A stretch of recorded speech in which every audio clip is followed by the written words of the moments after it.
I never really thought too much about whether this was a good night to go to CBGB's. It was always a good night to go to CBGB's.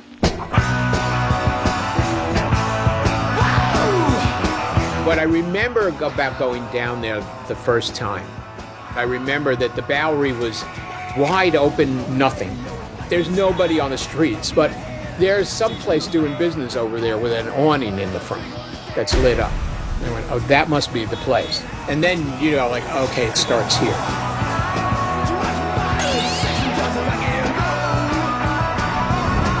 I saw there were these kids. They were sitting like that. I didn't go like, you sit on the car, Anya, you dress in a polka dot dress and stand over there. They were living that picture. I'm going to take that picture.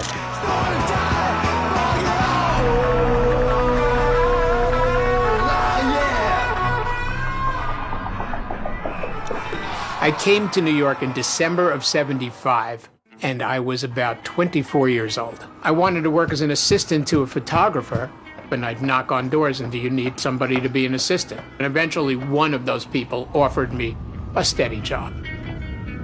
It was a guy named Lou Merrim. You know, you had to photograph junk. And so, yeah, I photographed toaster ovens and hot plates and all kinds of whatevers. It made me realize I don't want to do this for a living. He probably didn't want to, at that point, do it for a living. You know, I went through the energy of lighting it, but he went through the energy of making it more boring lighting. No, that's too interesting. Let's make it more boring. The bank won't want it that way. But it was learning, and it was a paycheck. And then I had to find friends. I was kind of looking through the Village Voice, which had the ads for bars that have music. The one ad that really stood out was the ad for CBGB's. It didn't say, the great, the one, the only. They've played 9 million times. Don't forget to miss them. It said none of that. The club was in the Bowery. I went like, oh, that's strange. I'm going down there and see what the hell that is. I opened up the door and I went, this is great. Because I found a place that's kind of dirty and kind of messy, but really interesting. Everyone in the place, from the owner to the waitresses to the bartenders to the celebrities, everyone was just as important as everyone else. Because a cool place has to have a cool bartender. Maureen, she was a big Ramones fan, so she had a Dee Dee haircut. Roberta worked the front door of CBGB's. You'd walk in and she'd be a tough chick. She said people used to call asking if she could just hold the phone up so they could hear the band playing. Knowing Roberta, she probably didn't. The dog for sure was Hilly's dog. It wasn't like I was searching out to take a picture of the dog, but I was walking down the steps to the bathroom, and there was the dog taking a dump. I mean, that's why my friends didn't want to go. It was a room full of people that would be considered freakish everywhere else in New York and the world. But in this one place, they were stars.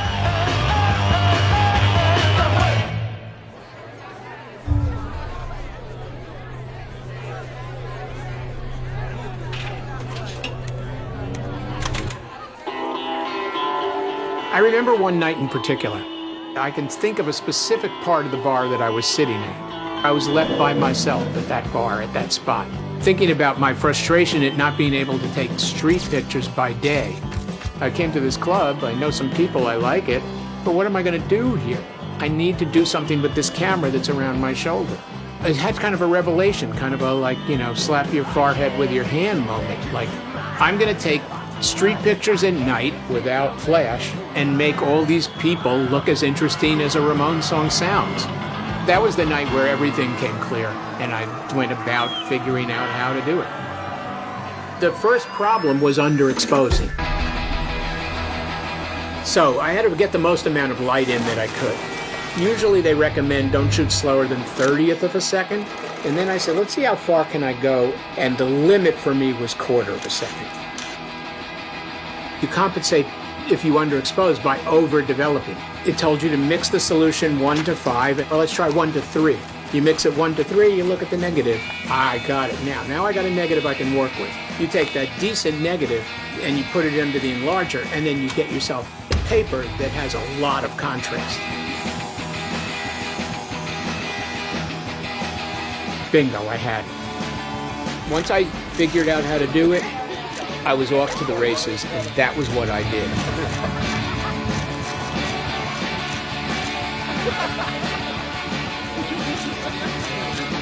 A lot of the prints that I have now have the names of, people would put their name on the backs to remind me to make another copy for them.